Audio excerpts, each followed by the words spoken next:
All right, today we're going to be going through a carburetor on an Arctic Cat 400. This is going to be a four-wheel drive, foot shift, Arctic Cat four-wheeler. We obviously have the carburetor off at this time.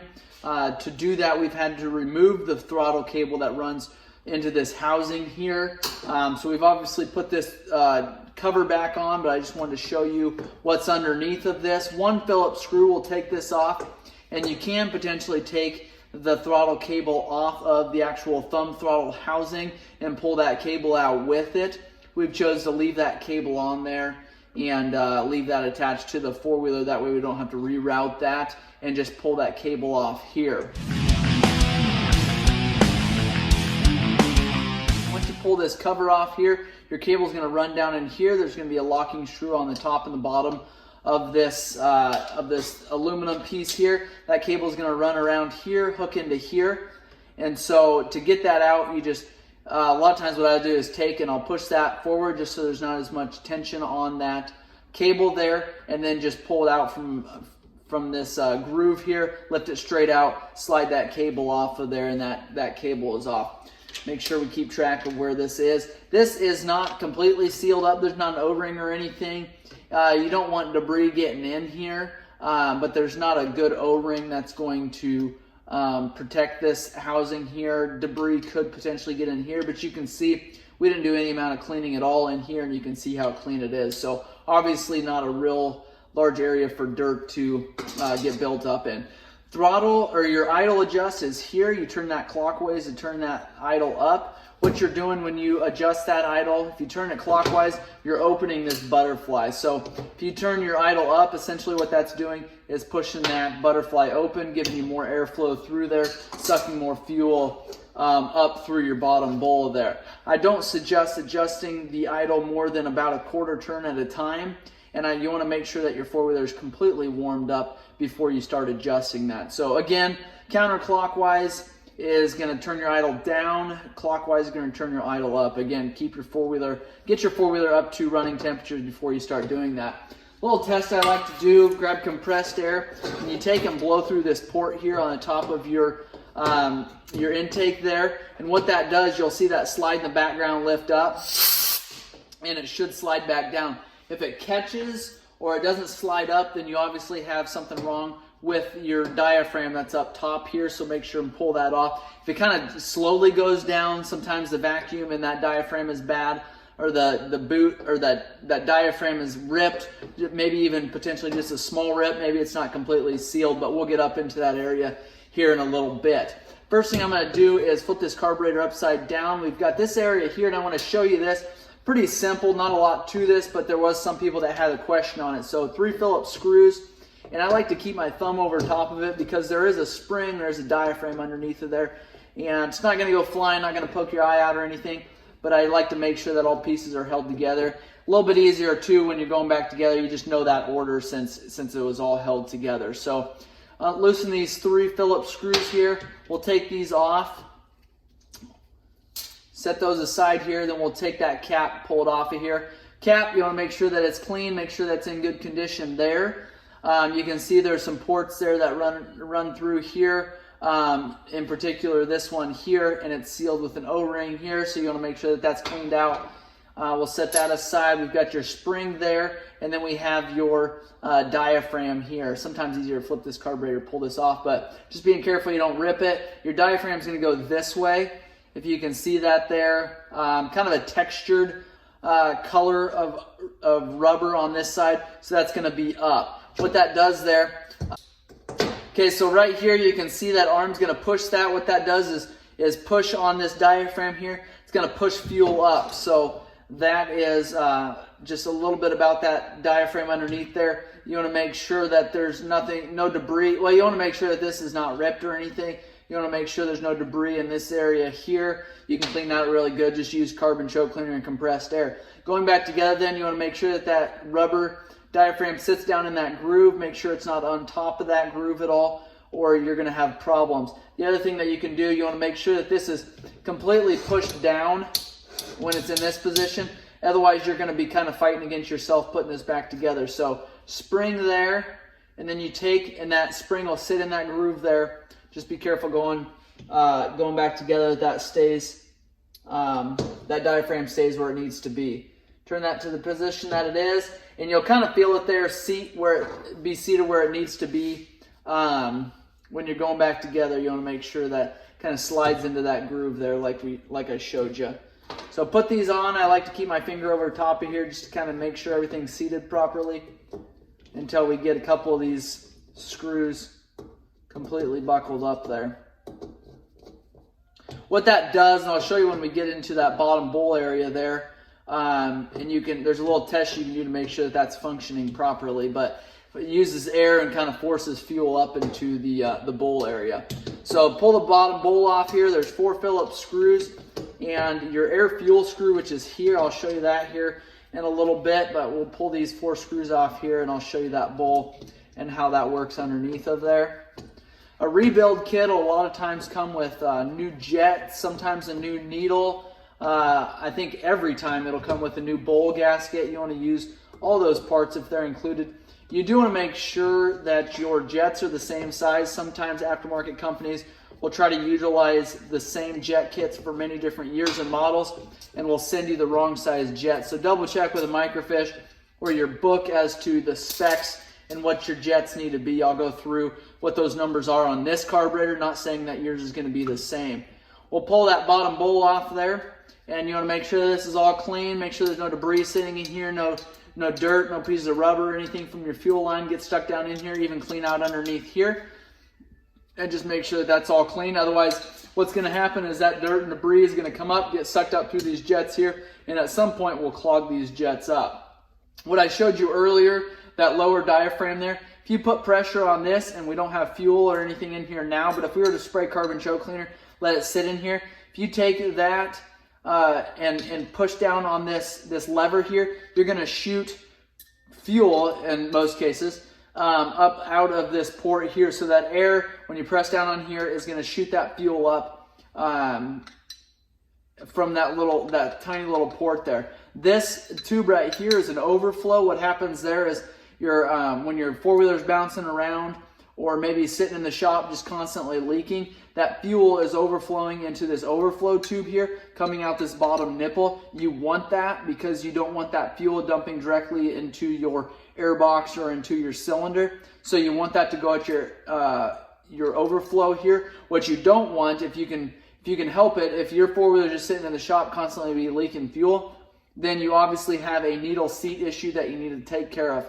And I'll show you that here in a little bit, but that's an overflow tube there. The other thing about the same bottom nipple here is when you've got your drain screw on the bottom here, you loosen that up, couple turns, and you're going to start dumping fuel out this bottom nipple here. You do want to make sure that you've got a fuel line connected onto this so that that fuel isn't dumping directly onto your motor. It's a fire hazard, but probably more than likely isn't going to start a fire. It's potential. But more than likely it's going to discolor your motor if you've got constant fuel dripping onto your motor. Anytime your four-wheeler is bouncing around, you can tell that that tab there doesn't stick out too much farther than where your fuel would be, sloshing around in here. So fuel is going to constantly be dripping out of the bottom of there. So not very much typically, but if that needle and seat ever do get stuck, that is potentially a problem. We've got your main jet here. I'll show you a little bit more on that. We've got your secondary main here. So this middle jet here, we're going to pull this out, and if you look right on the side of that jet here, it's going to have a number written. This one says 90, and so that is the size of jet that it is. So if you go into your dealer or order a jet online, you want to make sure that you order the same size unless you're rejetting your four-wheeler. If this is just completely clogged up, you can't, even with a jet tool, can't get this cleaned out. I don't know that I've ever had that happen to me. With a jet cleaning tool, you can typically get a jet this size cleaned out, but you do just want to make sure you get the same size that you're needing, so be careful of that. Your main jet is here. This is a 145 main jet written on the same place, and these jets are almost identical in the way that they appear, but they are different sizes, so you want to make sure you don't get these mixed around. What typically happens is your main jet holder here, this longer tube here, it's about, I would say 2 inches long, will a lot of times come out with your main jet. You can take that off. Just take a screwdriver, hold that, 10mm wrench, hold your main jet holder, and you can pull that out. You can see right down in here is your needle that slides all the way right here. That's your needle that comes right down in there, and it comes right down into your main jet holder there. So you can get a replaceable needle here just for different performance reasons or altitude. You may need to switch that needle out. The other jet that we're going to need to clean is your pilot jet, and this is the most common jet to get plugged up. A couple different reasons. It is the smallest jet on this four-wheeler, so the orifice on this jet is going to be much smaller than even the other two. This is a 38, so if you think about it, this is a 90, this is a 38, and that's talking about the orifice size in here. So it's very, very small. You want to make sure you have a jet that looks like that. And you want to make sure that it's the correct size for your four-wheeler and your altitude, your riding condition. If you have a hard time, your four-wheeler has a hard time starting, doesn't idle well, you want to check your pilot jet. 9 times out of 10, that's going to be the case. In areas where your four-wheeler only gets ridden a couple times a year, then gets stuck in the shop, a lot of times these pilot jets get plugged up. The other thing is if you have debris down in here, you start your four-wheeler. First, start your four-wheeler, let it sit there and idle. That fuel, the only place that fuel is running through is your pilot jet there. That debris that's down in here is going to get sucked up through your pilot jet and a lot of times clog that pilot jet and cause issues. So you want to make sure you clean that out. What I do to clean it out, take compressed air and carbon choke cleaner and I just, a lot of times we'll take carbon choke cleaner, spray it out really good. Sometimes let it set if I need to for a little bit. Take compressed air, just blow through it. So not a lot to it, but you do want to make sure that's completely cleaned out. If that doesn't work, you can grab a jet cleaner and slide it back and forth in there until you can get all the way through there and make sure it's clean. A lot of times those jet cleaners are ribbed and can clean those out really well, clean up any kind of buildup that's there. Sometimes these are too small for a jet cleaner, an orifice cleaner. So a lot of times I'll use a fine strand of wire out of, say, like a winch cable or something, just a tiny, tiny piece, and I'd slide it back and forth. You want to make sure all these holes are cleaned out there. Make sure that it is completely cleaned out. So now what we're going to do is pull this bottom float off of here. You can take a small pick. I've got small pliers here, and you can just pull that out. Now a lot of times you can use your finger just to pull that out. You don't want this to be extremely sloppy in here, but you also don't want it to be too tight. If it's too tight, what happens is you grab a pick or something and just tap on it, to push it out. And too many times you break these two posts off here, one of the other, and you've got to replace your carburetor at that point. These are not replaceable. So you want to make sure that you're really careful when you push that pin out. Just do it very carefully. This is an adjustable float. Most of the time they are. This means that you can adjust this float by this little metal tab here, and your book will give you those specs if you need those. If that fuel is leaking, constantly dripping out this overflow like I showed you earlier, this tube here, then a lot of times your needle is going to be worn, destroyed, broke, or you have something stuck right here in your seat. And your seat on this model is not replaceable, but your needle is, and most of the time will be included in a jet kit. So inspect that rubber tip there, make sure it's in good condition. Also make sure your seat isn't squared. A lot of times it'll become square just from this needle bouncing around in there, constantly flowing up and down. But you want to make sure that this is in good condition. Going back together, doesn't matter which direction you put this on there, just slide it on. So you also want to inspect your float here to make sure that it's in good condition, no cracks in it. This is your air fuel screw here. Before you remove this screw, what you want to do is count how many turns in it is. So, count how many turns out it is, but you want to turn your screw in, counting that number of turns. So, half turn, 1.5, 2, just over 2. So we'll say 2 turns out is the number of screws out it is. So 2 turns out is where it was. You want to check your book to make sure that it's in the right position. Now we can pull it out and clean this out really well. Pull this out there. There's your air fuel screw there.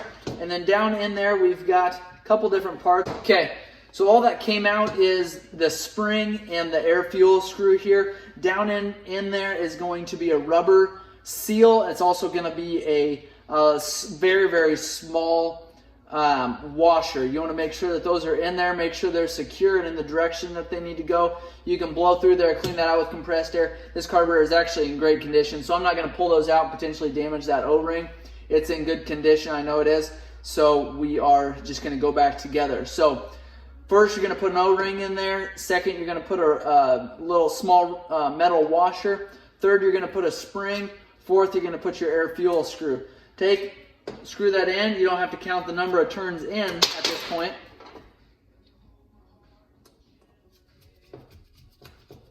Once it's completely seated, then you count the number of turns out. So half turn, 1.5, 2 is the number of turns out. Now we're going to flip this carburetor over and I'm going to show you the top of this. I'm going to show you a little bit how this carburetor works without all the parts in there. So unscrew these 4 Phillips screws on the top. Again, I keep my hand on top of this carburetor. There is a spring in here. Same thing as the bottom diaphragm. This isn't going to fly everywhere, poke an eye out, hurt anybody. But you just want to make sure that those diaphragms don't get ripped. Make sure pieces go back in the order that they came out. So it's good just to keep your finger over top of that, and so you can control where parts go. Take and pull that cap off of there. Pretty simple. Take that spring, pull it off of there. Now you can take your finger there, push the diaphragm out. You do want to make sure, or that whole slide, you do want to make sure that it's not held up and catching on here. Sometimes you run a screwdriver around there. You just want to make sure that this diaphragm does not get damaged. Those are not cheap, and they are rubber and fairly thin, so you want to make sure that they just don't get damaged. Pull that out. There's your slide there. There's your diaphragm. Here's your needle, and that just pushes out. There is a plastic keeper in there that kind of holds that spring into place, also holds that needle from going anywhere. That's that diaphragm, or that plastic keeper there. Now we can take the needle there, push it up, grab that needle, and there's nothing else under there on this model. Sometimes there's washers, and here is your needle there. Like I said, these needles are replaceable, and sometimes they will come in a jet kit. There's different sizes, lengths, diameters, and the reason for that is because that, and I'll show you this quick, that needle slides down into, so it's on here, okay?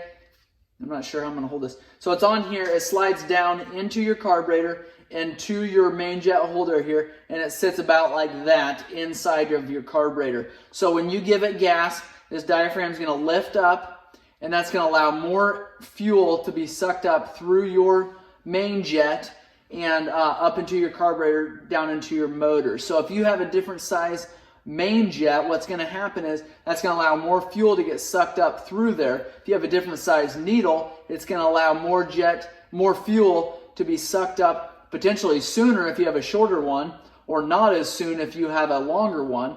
So, and then that fuel will go up through this main jet holder up into the motor there. So that's why it's important that these ports are all cleaned out, that your main jet's cleaned out, because if your main jet is constricted, then if your main jet is restricted, then there's not going to be enough fuel flowing through your main jet into your engine. You're going to starve your four-wheeler for fuel. So giving it throttle, it's going to pull that needle up. So if you're talking wide open throttle, you're sitting like this, the fullest amount of fuel is running through that main jet is possible. So if you add performance parts to your four-wheeler, you're going to up your main jet size. So when you're full throttle like that, there's going to be more fuel allowed up through that main jet. So same thing with your pilot jet, which doesn't have anything to do with this needle here, but the bigger pilot jet that you have, the more fuel that's going to be allowed to get sucked up through there. So, but it's also not good. You just don't want to come in and put the largest size main jet or pilot jet, any of the jets. You want to make sure that you have it specific for your four-wheeler, specific for the performance parts that you have on your four-wheeler, because too much fuel is also a bad thing. You'll bog your engine down, won't be able to utilize all that fuel, and cause potential damage too. So you want to make sure that you have the exact right combination that your manufacturer or the performance company wants you to have. Going back together with this now, you got the needle in there seated properly. This is only going to go one direction. It's kind of a guess and check deal. If it slides down there, that's the direction that it needs to be. I'll put that diaphragm in that direction there, take and slide that on. Now, I'll keep my finger underneath it there. We'll allow that diaphragm, or that slide, to slide quite a ways down, but not all the way. But you do want to make sure that that needle slides right down into where that main jet would be. And then I take and I'll kind of press that into position there. The problem is if you do not let that sit down into where it needs to be, what happens is there's a leak in there, and your slide and your needle won't come up like it should, also won't go down as it should. You want to put your plastic keeper in there. You want to make sure that that seats properly. Holds that needle down. Try to keep that diaphragm into the groove there. Set that spring on there. Take your cap then, make sure it's seated properly with that spring. Take your cap then, set it on there, and you'll feel it kind of seat down into that groove. Your diaphragm will rest in that groove like it should. Then you can take, a lot of times just putting light pressure on here. If that diaphragm is not where it needs to be, you'll see a gap right here. So you do want to make sure that that's sealed all the way around, make sure it feels good and is in the proper place. Now we can take, these are the smallest of all of the Phillips screws that we've taken out today. This is the smallest set of screws there. So I like to get at least 2 of them on there before I take my thumb off of there. But I'm just going to take and hold my thumb on there. And then we'll take and snug those up. Now we can take and push that up and down. If that doesn't go down properly or doesn't go up properly, then you want to take that off there, double check everything. So flipping that upside down there, first thing we're going to do is take our float, take our needle, slide it on there. It doesn't matter which direction this goes. That pin is right in the center. So stick that on there. I kind of tip it back like that while I slide this on, otherwise that needle just slides right off that metal tab. Take this pin here, push it through there. Take our main jet, and I pulled this off so you can see what it looks like, but main jet there, main jet holder there, blow through with compressed air. And then this is an 8mm. I think earlier I said in the video it's a 10mm. That's an 8mm main jet holder there. I like to use a larger flat screwdriver, whatever's going to fit down in this main jet. Problem is if you use a smaller screwdriver like this and you turn it in there, a lot of times what happens is you'll turn that screwdriver in that center hole there, cause some damage. So you're going to make sure you use a larger flat screwdriver so that you're not damaging those jets. Secondary main there. Snug it up. I'm going to double check this main jet. And we're done with this screwdriver. We're going to use a smaller one now. Blow through there with compressed air, make sure it's cleaned out. And we'll snug this pilot jet up. You want to make sure that your screwdriver is seated properly into that pilot jet before you start screwing it on there. Otherwise you're going to destroy that pilot jet. Very difficult when it's clear down in here. Once it gets destroyed, you have to, it just takes a lot of work to pull that jet out. Your fuel from your fuel tank is going to come down through this port here. It's going to come through this area here and then up through your needle and seat area. So you want to make sure that this is cleaned out. If you blow through here with compressed air, you want to do it very carefully after this is on so you don't damage your float here. But if you watch and you blow through here very carefully, your float is going to raise up. So just be careful doing that, but I wanted to show you how that fuel flows through there. Then we'll put our bottom bowl on there, inspect this O-ring, make sure it's in good condition. If you've got a new one with your carb kit, make sure you replace that. This will only go on one direction all the way, and you do want to make sure that O-ring is completely seated. Sometimes if I'm flipping this bottom bowl upside down like that, sometimes what I'll do is take just a tiny bit of grease and we'll put it on that bottom O-ring there just to keep that O-ring from falling out while we're flipping that bowl upside down. So I'm going to stick these 4 screws on there, snug these up. There's posts right here on these bottom bowls. I should have mentioned that when that bowl was off, but you do want to make sure that those are seated properly. And sometimes it just takes a little bit of moving around. It shouldn't take a lot of force, and you don't want to try to use these screws to try to push those down. So once they're seated properly in place, take your Phillips screwdriver and snug these up. These are small, thin threads, very fine threads on these screws going into an aluminum housing. Be easy to strip and destroy the threads on these. So you just want to be careful going back together that you don't damage these. We're going to leave this cover off of here because when we go back on that four-wheeler, we're just going to have to remove that cover, but it's pretty simple. You do want to make sure that you slide this tab here into that bottom groove there, and then it just sets right down on top of there. So that is the carburetor on an Arctic Cat 400 four-wheel drive four-wheeler. This carburetor is the same on a lot of the different Arctic Cat models. So if you want to double check what those models are, leave those in the comments below and I can do some research for you. If you've got questions on this carburetor, make sure you leave those in the comments below as well. If you found this video helpful, please hit the subscribe button in the bottom right-hand corner of this video, or underneath this video in the comment section, you'll see a subscribe button there.